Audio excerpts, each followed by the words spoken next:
ಆಗ್ತಾ ಇದೆ. ಮೊದಲಿಗೆ ನಾನು ಶ್ರೀ ಸಿದ್ದೇಶ್ವರ ಸ್ವಾಮಿಯನ್ನು ಮನದಲ್ಲಿ ಸ್ಮರಿಸುತ್ತಾ ಅನಂತ ಅನಂತ ಕೋಟಿ ನಮಸ್ಕಾರಗಳನ್ನು ಸಲ್ಲಿಸುತ್ತೇನೆ.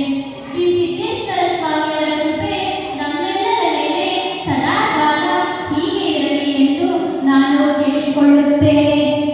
ಕರ್ನಾಟಕ ರಾಜ್ಯ ಮಕ್ಕಳ ಸಾಹಿತ್ಯ ಪರಿಷತ್ತು ರಾಜ್ಯ ಘಟಕ ಚನ್ನರಾಯಪಟ್ಟಣ, ಜಿಲ್ಲಾ ಘಟಕ ತುಮಕೂರು, ಬಾಳೆಹೊನ್ನೂರು ಶಾಖಾ ಮಠ ಶ್ರೀ ಕ್ಷೇತ್ರ ಸಿದ್ದೇಶ್ವರ ಬೆಟ್ಟ, ಶ್ರೀ ಶ್ರೀ ಶ್ರೀ ರಂಭಾಪುರಿ ಜಗದ್ಗುರುಗಳು ವೀರ ಸೋಮೇಶ್ವರ ರಾಜ್ಯ ದೇಶಿ ಕೇಂದ್ರ ಬಾಳೆಹೊನ್ನೂರು ಶಿವಾಚಾರ್ಯ ಮಹಾಪೂಜ್ಯರ ಪಾದ ಪದ್ಮ ಕಮಲಗಳಿಗೆ ನನ್ನ ಅನಂತ ಅನಂತ ಕೋಟಿ ನಮಸ್ಕಾರಗಳು.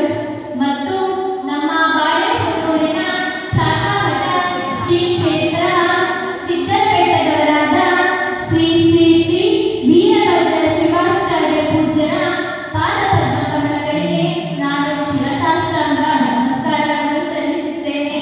ಮತ್ತು ವೇದಿಕೆ ಮೇಲೆ ಆಸೀನರಾಗಿರುವ ಗಣ್ಯಾತಿಗಣ್ಯ ಅತಿಥಿಗಳೇ, ಗುರು ಹಿರಿಯರೇ ಹಾಗೂ ನನ್ನಂತೆ ಪ್ರತಿಭೆಯನ್ನು ಹೊತ್ತು ಬಂದ ನನ್ನೆಲ್ಲ ಸಹೋದ್ಯೋಗಿ ಮಿತ್ರರೇ, ರಾಜ್ಯಾಧ್ಯಕ್ಷರಾದ ಶ್ರೀ ಅಶೋಕ್ ಸರ್ ಅವರು, ಕಾರ್ಯಾಧ್ಯಕ್ಷರಾದ Shri C N Mahadev sir ಅವರು, ರಾಜ್ಯ ಕಾರ್ಯದರ್ಶಿಗಳಾದ Shri H V Siddesh sir ಅವರು ಹಾಗೂ ನನ್ನ ಹೋಬಳಿಯ ಆತ್ಮೀಯ ಗುರುಗಳಾದ ಸಿದ್ದರಾಜ ಸರ್ ಅವರು, ತುಮಕೂರು ಜಿಲ್ಲಾ ಅಧ್ಯಕ್ಷರಾದ ಯೋಗಾನಂದ ಸರ್ ಅವರು, ಮುಂದೆ ಗುರು ಇರಬೇಕು, ಮುಂದೆ ಗುರಿ ಇರಬೇಕು, ಹಿಂದೆ ಗುರು ಇರಬೇಕು ಎಂಬ ಮಾತಿನಂತೆ ಈ ಎಲ್ಲ ಗುರುಗಳು ನನ್ನ ಹಿಂದೆ ಇದ್ದಾರೆ.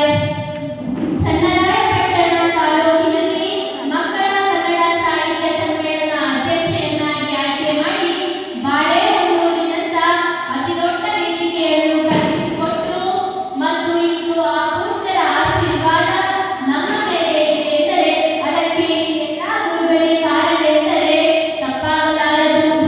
ಎಲೆಮರೆಯ ಕಾಯಿಲೆಯಂತಿದ್ದ ನನ್ನ ಪ್ರತಿಭೆಯನ್ನು ಗುರುತಿಸಿದ ನನ್ನ